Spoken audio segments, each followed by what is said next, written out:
Vous avez sûrement dû entendre au golf qu'il fallait tourner le corps dans le downswing pour vous permettre de compresser la balle, taper la balle loin avec précision.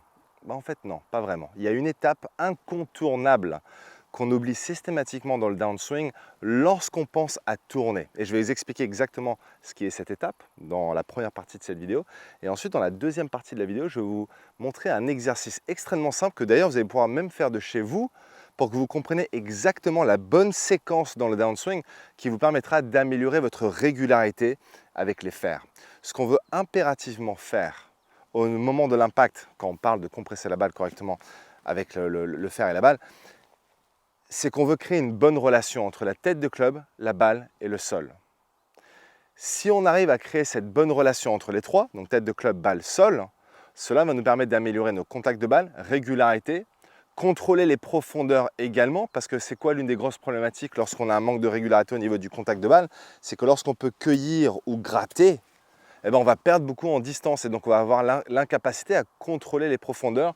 Et donc du coup, dans cette situation comme celle-ci au trou numéro 2 du Golf PGA France-Vaudreuil, j'ai 140 mètres pour aller chercher le green.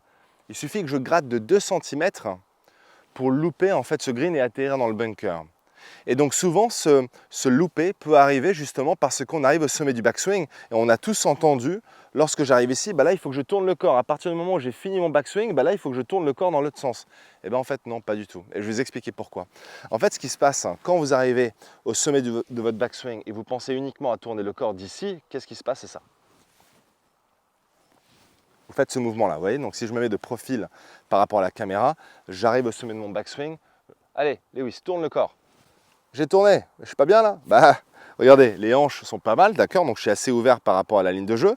Mes épaules ont bien tourné aussi, donc j'ai créé en quelque sorte un engagement vers la cible. Mais regardez, la tête de club, elle est où? La tête de club est complètement à l'extérieur de mes mains. D'accord? On peut appeler ça le mouvement par-dessus.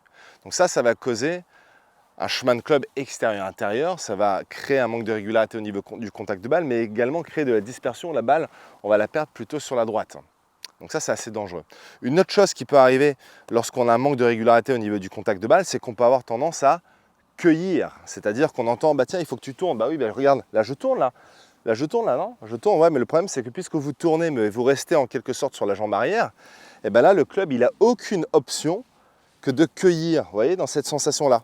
Donc là, tout d'un coup, on a les mains qui freinent et on a la tête de club qui accélère et on a ce mouvement où on cueille. L'autre chose qui peut arriver, c'est regarder l'épaule droite, elle est où? L'épaule droite, elle est toujours restée en arrière par rapport à la balle. Et quand on fait ça, pareil, le contact de balle, il est où? Il est au sol, vous voyez? Juste avant de passer à la deuxième partie de cette vidéo, si aujourd'hui le manque de régularité dans votre jeu est l'élément qui vous cause le plus de frustration, et je comprends tout à fait parce que je suis passé par là, c'est sûrement parce que vous avez une incompréhension de comment le club doit travailler durant le swing. Il y a vraiment 3 étapes clés pour maîtriser le club, pour nous permettre de créer cette régularité. Et ça, je vous l'explique en détail à travers une webconférence qui est complètement gratuite, mais uniquement réservée pour les membres de ma communauté. Tout ce que vous avez besoin de faire pour y participer gratuitement, c'est de cliquer sur le lien qui se trouve juste en dessous de cette vidéo. Donc tout cela part d'une bonne intention. Lorsqu'on a entendu qu'il fallait tourner le corps dans le downswing, donc ça part vraiment d'une bonne intention. Allez, il faut que je tourne le corps. Mais puisque vous avez oublié l'étape incontournable du downswing, cela vous empêche de exploiter votre rotation correctement. Et l'étape incontournable est la suivante. Vous devez impérativement ancrer votre corps avant de tourner. D'accord? Donc, je m'explique. Quand on arrive au sommet du backswing, l'aspect ancrage vient du fait qu'avant de tourner comme ceci, on doit impérativement revenir sur le côté gauche pour venir ancrer dans ce côté gauche ici, pour venir ensuite tourner. Le problème quand vous tournez sans ancrer, c'est que vous restez assez central et voire même sur la jambe arrière. Donc vous tournez de cette façon-ci, ce qui encourage le club à cueillir, rester en arrière, gratter, revenir par-dessus. C'est les 3 problématiques que j'ai évoquées dans cette vidéo. Et ces 3 choses-là peuvent être largement réglées, modifiées, juste en transférant le poids sur la jambe avant pour venir ancrer. Donc, et là, vous voyez que je ne suis pas en train de tourner. Regardez, là, je tourne au sommet de mon backswing. D'abord, je transfère latéralement mon poids pour ancrer. D'accord? Donc, j'ancre vers le sol, ancrer, pour ensuite tourner. Et lorsque j'ai cette capacité à ancré ici, eh ben, il va se passer beaucoup de bonnes choses avec le club. La première, c'est que les mains elles vont stabiliser le club ici. Donc, je n'ai pas besoin de ramener le club avec les mains. Une fois que je vais ancrer, ce qui va se passer, c'est que les mains vont naturellement vouloir envie de redescendre dans un plan beaucoup plus neutre, beaucoup plus optimal ici. Vous voyez, donc quand je ancre ici, regardez le club, je ne fais rien. Naturellement, les mains reviennent suivre. Les mains suivent la dynamique de cet ancrage et le club aussi reste là où il est et redescend dans la bonne dynamique. Vous voyez ça, ce mouvement-là? Au lieu d'avoir cette rotation où quand je fais la rotation du haut du corps, les mains tout de suite ont envie de travailler vers l'extérieur quand je fais ça. Vous voyez? Si je me mets de profil, tac, tac, très dangereux. J'ancre. Vous voyez la différence dans le plan? J'ancre. Là, je n'ai pas bougé mes épaules encore. Là, je le bouge les épaules. Regardez la tête de club, elle va dans tous les sens. Et là, maintenant, j'ai une reprise d'appui, ancrage. Et naturellement, le club a envie de redescendre dans le bon plan. Et puisqu'il a envie de redescendre dans le bon plan, on peut ensuite créer un peu plus de retard de club pendant que je suis en train d'ancrer. Je peux créer du retard de club. Et quand je crée ce retard de club, maintenant, j'arrive à l'impact où j'ai ce mouvement-là. Les mains vont arriver à la balle légèrement en avant par rapport à la tête de club. Ça va vous permettre de compresser la balle correctement. Et pour ceux qui ont plus de flexibilité et mobilité, vous allez même arriver à l'impact avec les mains qui sont en face de la cuisse avant, donc cuisse gauche pour un joueur droitier, avec la tête de club qui reste beaucoup plus en arrière. Et c'est là en fait on voit la position, le point en commun de tous les joueurs les plus réguliers de la planète, même s'il y a des multiples swings qui existent. Vous savez, il y a vraiment... Chaque joueur a sa propre signature de swing, oui, mais tous les joueurs réguliers ont un point en commun. Cette capacité à arriver à l'impact où les mains sont en avant par rapport à la tête de club. Et c'est cette position-là qui nous permet de compresser la balle correctement. Alors à l'intérieur de la formation, pour notre académie en ligne, on a une formation dédiée pour les joueurs seniors. Et là, on parle des plusieurs façons de comment justement arriver à l'impact, parce que cela peut être aussi différent au fur et à mesure où on avance avec l'âge. Ça, on en parle à l'intérieur de notre formation. Mais là, pour cette vidéo-là, justement, on veut juste parler du concept de ancrer pour pouvoir ramener les mains correctement et avoir une tête de club qui soit légèrement en arrière par rapport aux mains pour ensuite compresser la balle correctement. Alors maintenant, je vais vous montrer un exercice avec l'aide de votre sac de golf. Vous pouvez utiliser même une chaise à la maison pendant que vous êtes en train de regarder cette vidéo pour réaliser l'exercice, pour faire ce que j'appelle fermer, réduire l'écart. Comment est-ce qu'on va se servir d'un sac de golf ou une chaise haute que vous avez tous chez vous?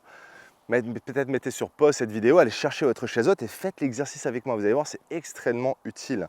Alors là, en fait, tout simplement, je vais me positionner devant ma balle comme si je le faisais. Là, j'ai un fer 8 dans les mains. Je vais me positionner avec mon côté gauche pour l'instant qui est juste contre mon sac. Vous voyez, le mollet de ma jambe avant est collé contre le sac. D'accord? Donc, je me positionne avec mon fer 8 devant la balle. Et là, limite, vous pouvez le faire avec ou sans club. C'est vous qui voyez. Moi, je vais le faire avec le club. Et je vais aller au sommet de mon backswing. Remarquez l'écart qu'il y a pour l'instant entre le sac de golf et la cuisse de ma jambe gauche. Il y a 4 doigts. Vous voyez là? Il y a 4 doigts. Ok. Alors, quand je vais au sommet de mon backswing, donc je crée ma rotation au backswing, vous voyez que j'ai élargi cet écart. Maintenant, ce n'est plus 4 doigts que j'ai, mais j'ai quasiment le double, n'est-ce pas? J'ai 4 doigts plus 4 là à peu près. Donc là, j'ai à peu près 8 doigts d'écart entre le sac et la cuisse. Donc j'ai élargi l'écart entre le sac de golf et ma jambe avant. Bon. À partir de cette position-là, on a vu ensemble, et vous avez vu le danger d'arriver dans cette position au sommet du backswing et de vous dire, ok, à partir de là, il faut que je tourne. Très dangereux, parce que là, si je tourne, regardez ce qui se passe. Vous avez toujours conservé le même écart qu'il y avait au sommet de votre backswing. C'est-à-dire que là, il y a toujours mes 8 doigts là, vous voyez? Donc vous vous dites, bah attends, on m'a dit de tourner dans le downswing. Bah oui, mais vous avez tourné, vous avez peut-être même tourné correctement. C'est-à-dire que vous avez tourné de cette façon-là, les hanches ont tourné, le haut du corps a tourné, le club malheureusement est dans une mauvaise position. Mais surtout, regardez, il y a un énorme écart entre le sac de golf, votre chaise haute, et votre cuisse avant. Donc quand je parle de réduire l'écart, ce que je veux vous dire, c'est quand vous arrivez au sommet de votre backswing ici, vous devez impérativement ancrer dans le côté gauche, vous devez vous ancrer dans le côté gauche ici, pour ensuite réduire l'écart. Regardez maintenant, non seulement j'ai plus mes 8 doigts quand je reviens ancré, mais j'ai même inférieur à 4 doigts. C'est-à-dire que là maintenant, je suis plus sur du 2 doigts. C'est-à-dire que je vais dans le downswing, si je mets le club sur les épaules, backswing, ancrage. Là, je colle contre le sac, contre la chaise chez vous, pour ensuite maintenant tourner. Pour ensuite maintenant tourner. C'est pas sommet du backswing et je tourne. Sommet du backswing, je m'ancre et je tourne. Une autre façon de voir la chose, c'est que si vous visualisez une ligne qui part du ciel jusqu'au sol à l'extérieur de mon pied avant, mon objectif lorsque je vais au sommet de mon backswing, c'est d'aller venir toucher cette ligne rouge dans le downswing. Donc c'est venir d'aller vraiment aller chercher cette ligne rouge pour qu'une fois que je me colle contre cette ligne rouge, maintenant je peux venir tourner correctement et créer cette rotation. Et là, et uniquement là, votre rotation sera optimisée. Parce que vous aurez du poids sur votre jambe gauche, vous aurez exécuté une bonne rotation, et ça va influencer énormément ça.